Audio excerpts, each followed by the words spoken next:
I think for the interest of time, I'm going to shift to my second talk, and then we can probably reserve the questions for last. Okay, so we now live in extraordinary times, historic times even. I'm pretty sure that in the future, when we ourselves are old, for those of us that are kind of young, our grandchildren will probably ask us about, the so-called pandemic that happened in the 2020s. But this is really quite historic. So COVID-19, it's a new virus which we think was formed and spread from Wuhan, China. It's also called the SARS-CoV-2. It belongs to the coronaviruses, which is a family of viruses that cause the common cold. And the symptoms appear 2 to 14 days after exposure. And the most common symptoms are fever, cough, shortness of breath. And the most vulnerable population are the seniors and the immunocompromised. So those that take steroids, those with autoimmune disorders, diabetic, and so on and so forth. And the question is, does COVID-19 affect the central nervous system? So the answer is yes. So for instance, about 1/4 of patients with COVID-19 that were hospitalized had symptoms referable to the central nervous system. So for instance, headaches, dizziness, impaired consciousness, confusion, hallucinations. And then a number of these patients have also been described to have seizures or strokes or brain hemorrhage. And the so-called cytokine storm has been thought of as the main culprit for the widespread damage or the acceleration or the increased frequency of death or incidence of death in this population of patients that are affected. And the same cytokine storm is probably responsible for formation of blood clots that eventually cause strokes in some of these patients. And then the next question is, does COVID-19 affect the peripheral nervous system? So again, there have been reports of patients that developed either neuropathy or myopathy from COVID-19.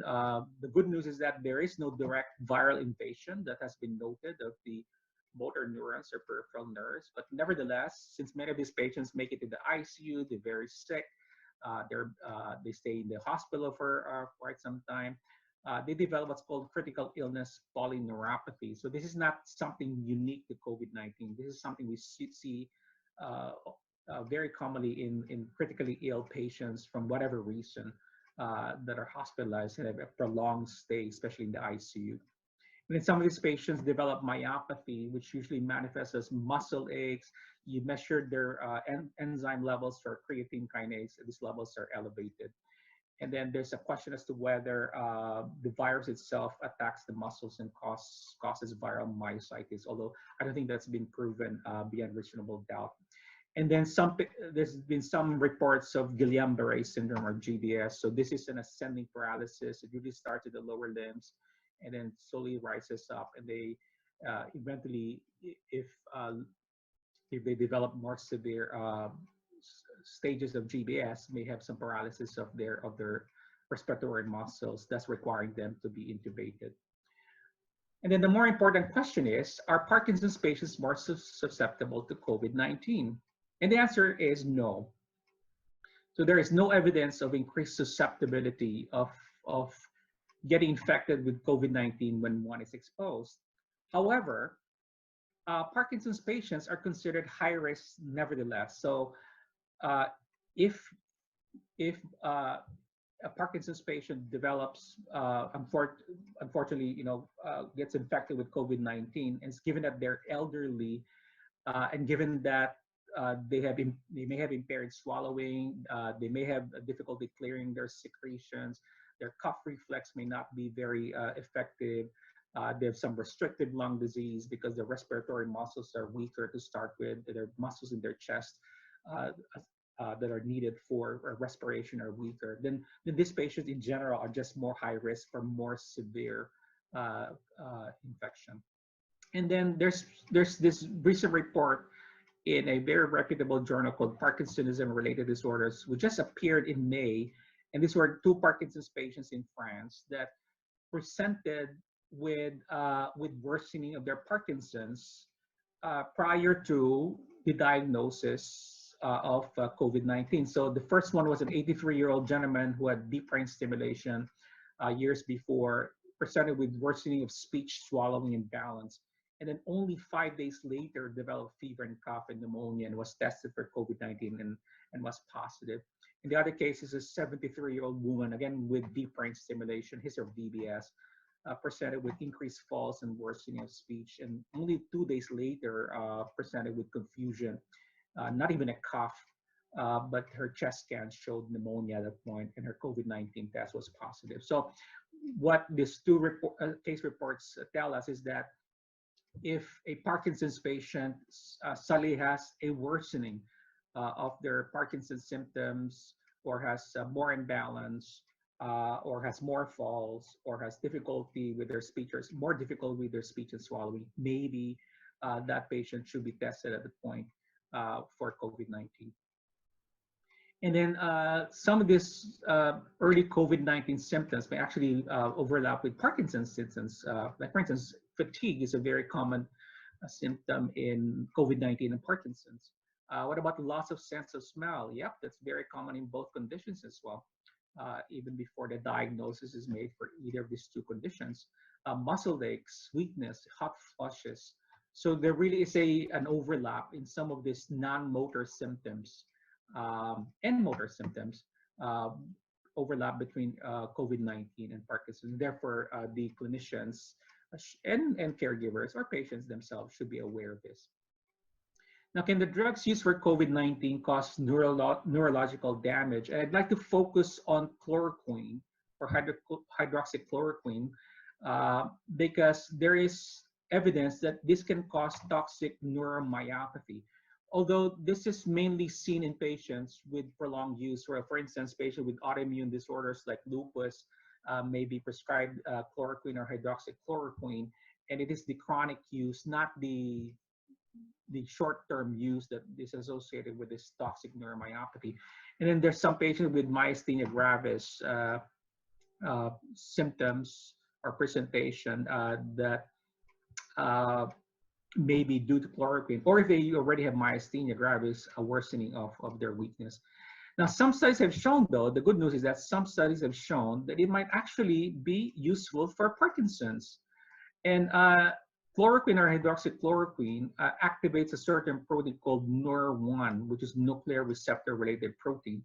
And this protein is critical for the development and survival of dopamine neurons. And so there's studies many years ago that say that maybe this set of drugs called NUR1 activators may be useful for Parkinson's patients. But again, there's no studies that I know of that have actually formally studied any of these two drugs for Parkinson's.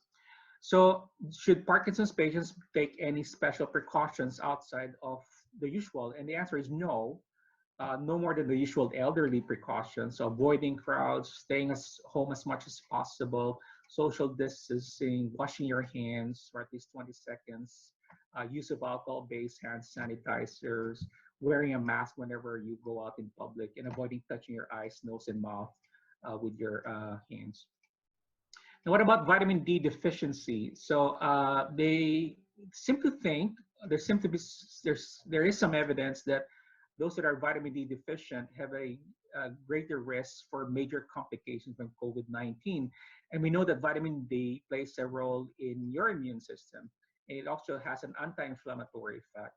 And vitamin D is rich in certain food items like dairy products, cereals, fatty fish, sun-dried mushrooms. We can also produce it in our own body if you get enough sun exposure. Now, is there evidence that Parkinson's patients are vitamin D deficient and therefore may be at risk for greater complications with COVID-19? And the answer is also yes. So about 55 to 84% of Parkinson's patients are vitamin D deficient. And in fact, vitamin D deficiency is thought to be one of the predisposing factors to Parkinson's. And we also know that vitamin D affects motor and cognitive functions, both in Parkinson's patients and in the normal population. And then the other question that I've been asked by many patients is, does COVID-19 predispose to the development of Parkinson's disease? And the answer is only time will tell. Although for any virus or any infection to cause Parkinson's or Parkinsonism, either in the acute or chronic stage, that particular infectious agent should cause some inflammation in the brain, or the so-called encephalitis. So is there evidence of encephalitis with COVID-19? And the answer is yes. There have been reports of encephalitis with COVID-19. And in fact, a very similar pandemic, and in fact, the last pandemic that occurred before now is the Spanish flu pandemic of 1918, which also involves a flu virus, H1N1 influenza virus. It actually affected even more people, 500 million people. It caused encephalitis lethargica. So many of these patients developed inflammation in the brain. One of the hallmarks is that they got very sleepy or lethargic. It was also called the sleepy disease. And either in the acute stage or in the post-encephalitic chronic stage, they may develop Parkinsonism. And in fact, more than 1 million cases of Parkinsonism were seen with the 1918 flu pandemic, or Spanish flu pandemic.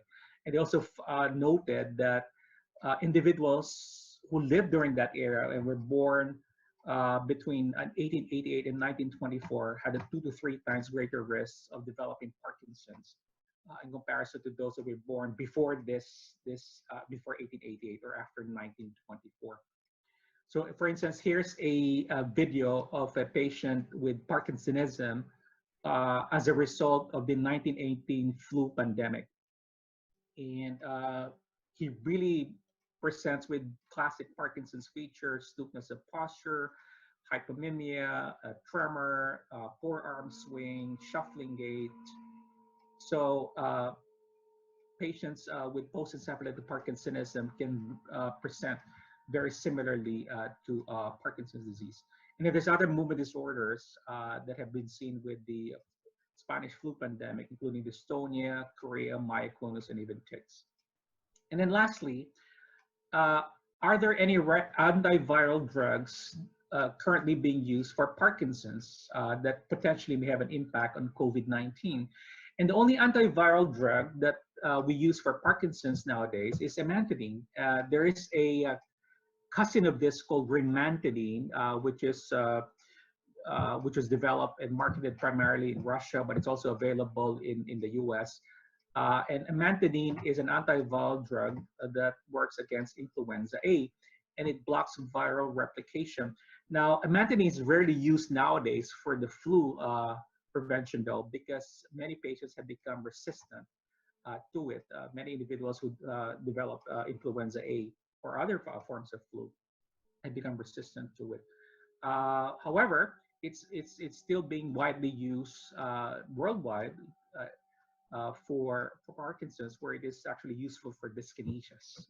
The main property it has is this anti-dyskinesia effect for more advanced Parkinson's patients. And then there is a group of scientists that believe that, or propose, should I say, that maybe amantadine may block the viperin channel in COVID-19 and may prevent the release of the viral nucleus into the infected host cell.